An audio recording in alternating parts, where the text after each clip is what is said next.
Welcome to my YouTube channel. My name is Tomas, a certified Zentangle teacher. Today is day 29 of Inktober 2023. Today's tangle is Oasis by Tomas Padros. So this tangle, if you look at the step out, it's drawn as like a flower-like shape, but I'm going to show you the initial, like original Oasis so that you know the basic idea of this tangle. So the basic idea of this tangle is you're gonna have this kind of what do you call, not pinhead, like hairpin like shape. So if you draw one facing this way, the next one's gonna be facing upside down, and the next one's gonna be facing upside down again. So you alternate this sort of shape, and then you're gonna connect this cacophony tail to the shape that's next to it, like this. So this gets connected like this. Then you have this kind of ribbon like shape.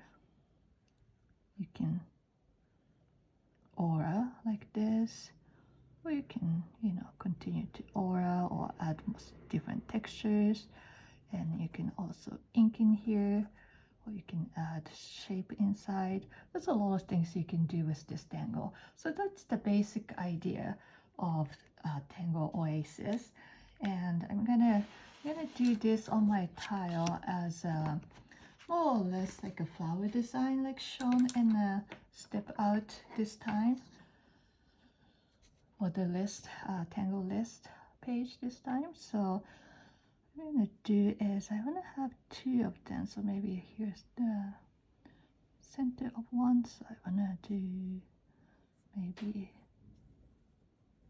about this big. So I'm gonna create first guidelines, because I'm gonna have 6 petals. So one gonna be here. So this is more or less around the same length, and then I'll probably have another one around here, maybe a little smaller.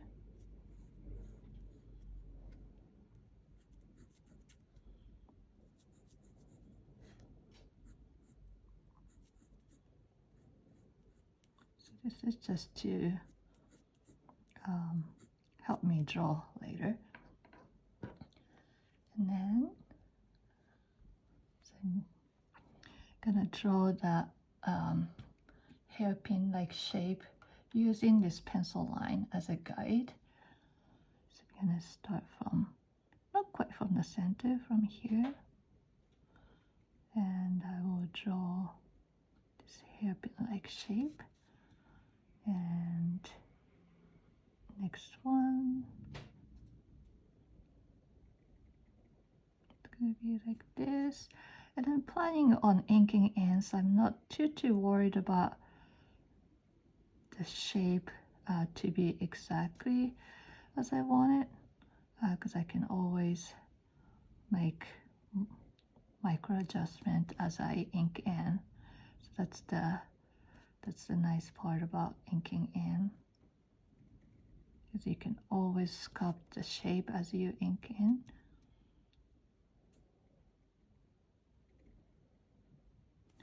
So I have 6 of these plongs, and I'm going to ink in these as I said.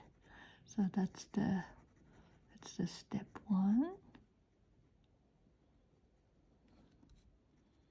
And as I ink in, I have to tell you how much I admire Tomas's work. He's just an incredible artist and a person too. I've only met him once through one of the Zentangle event online. He's just such a good teacher, sweet person, and just very talented artist. I believe he's a designer. I might be wrong, but he's definitely an artist. And he creates and published he created and published so many beautiful tangles. The tangles that you look at it and it goes, how in the world this is possible? It's like a puzzle, and there's so much dimensions and intertwined element, and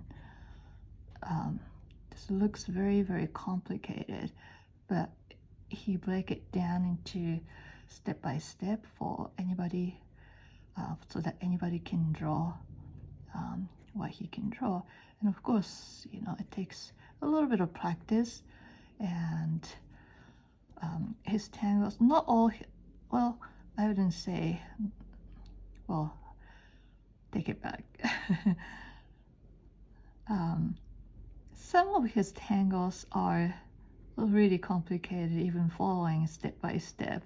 I can get lost, like what was I just doing? But still though, he is really good at breaking down into step by step. So if you're trying, sorry, I'm moving on to the next step. I'm just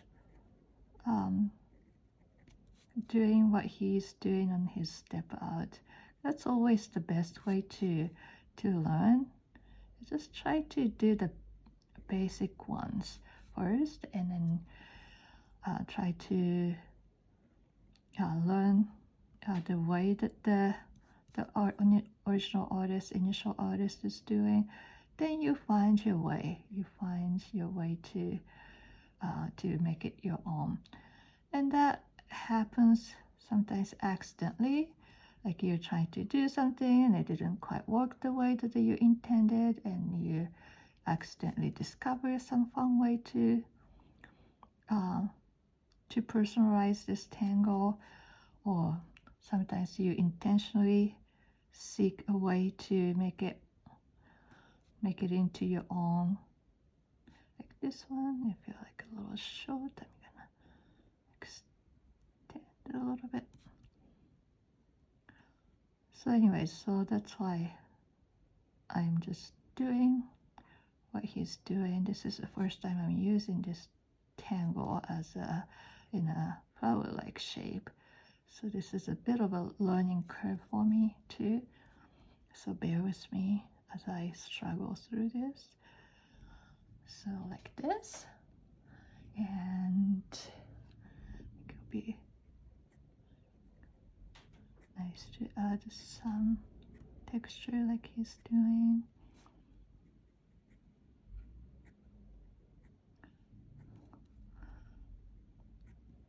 So I think I might have said in some other video, it's okay to copy what other artists doing. If they don't want you to copy, they're gonna just keep it tucked away in a vault, right? So it's okay to copy and practice. That's one of the best way to learn. But if you are publishing in any ways, whether it's social media, online, or more of a what's the word? Not manual, not organic. Oh gosh, I can't think of the word. Basically, non-online, non-technology.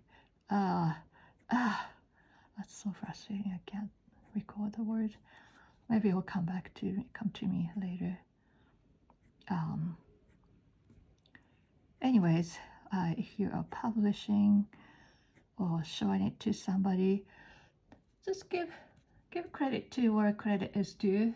Give credit to original artist, and don't claim that's your original idea. I think most of the artists are pretty generous in giving the tips and showing their own method and ideas. And we're learning. It's a community, especially the Zentangle community is so generous. We're learning from each other. We're giving each other permissions and inspirations and hints and instructions and all these things.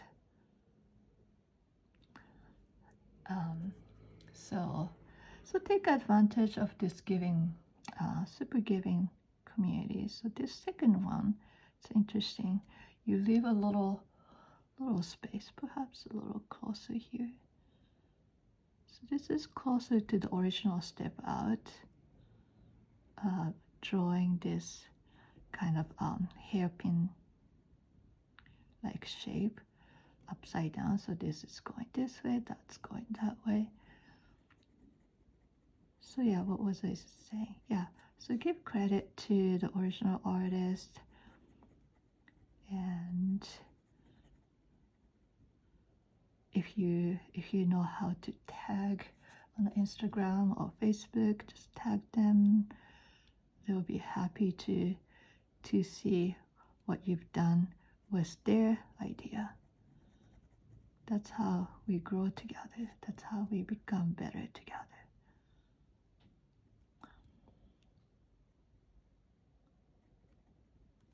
So that's why I'm doing this video. Sorry again, it's just the sun is coming down, so my hand is creating a little shadow. Hopefully it's not too annoying, too dark. I'm trying to remove my hand away, move my hand away from the paper. That's what I meant to say. Tangling and talking at the same time is difficult. So sorry about that. So the second one is going to be like this. And just having this little gap is going to create an interesting effect. You can see.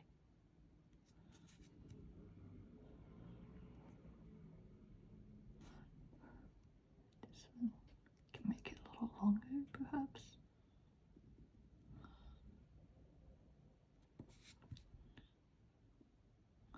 It's really, really fascinating design.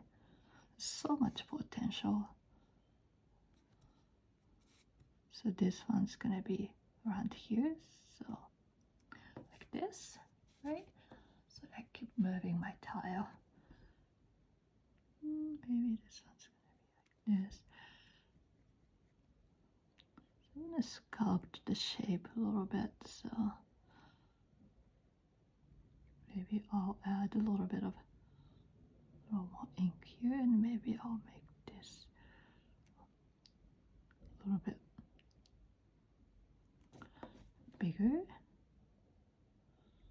At this point, I'm just sculpting the shape, done all the basic steps.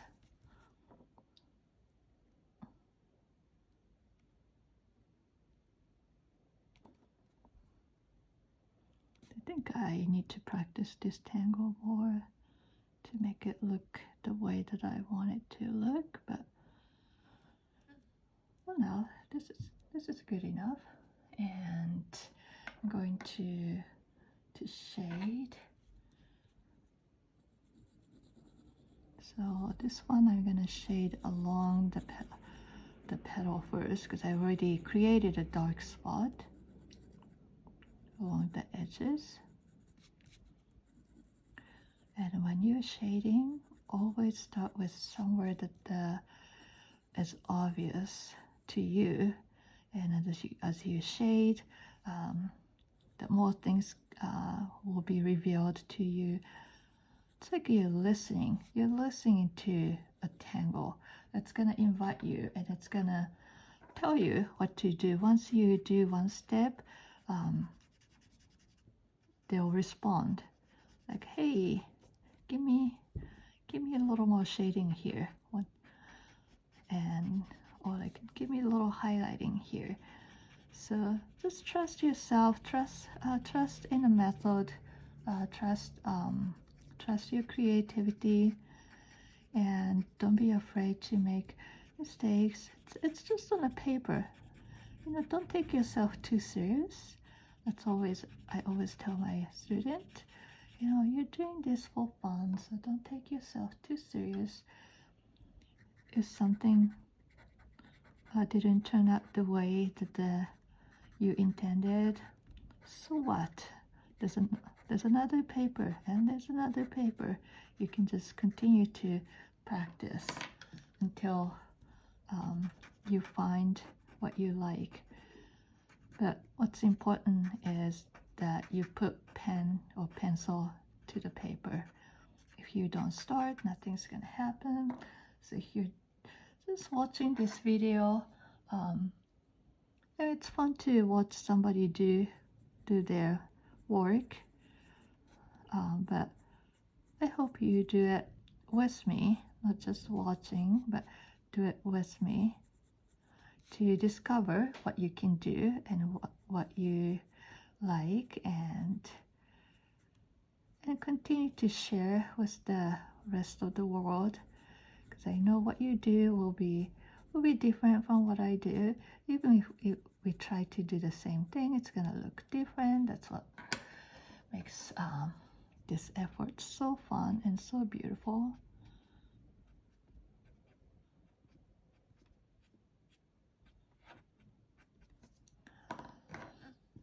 So let's see. Now, highlight a little bit here.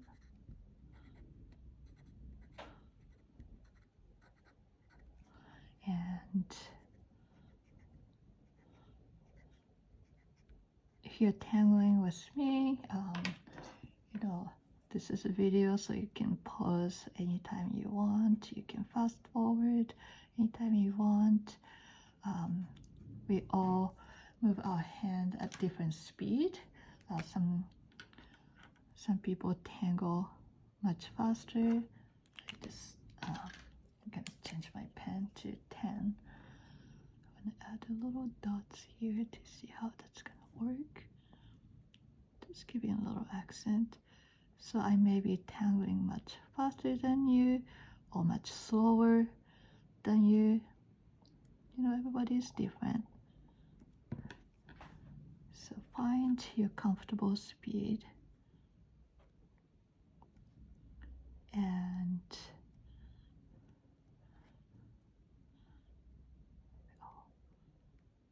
add a bunch of dots. And no rushing. And take your time and enjoy. You don't have to finish Inktober during the month of October. You can carry that into November, December. You can just do one tangle a week or whatever works with your schedule. This is not competition. This is not. There's no deadline. Perhaps you find a tangle that you like, and you want to explore that tangle for several days before you move on to the next one. So doing this every day, under 15-20 minutes is my personal goal. So that's something I decided to do, and thank you for coming to this journey with me. I know before I feel like this, just a little bit of dots here and there. I feel like these dots are calling to have more dots around. Even though I'm sticking to a monotangle, just feel like this space needed something. So there you go. So I hope you enjoyed tangling with me, and we have a few more days left on this Inktober, and I will see you tomorrow for day 30 of Inktober 2023. Bye now.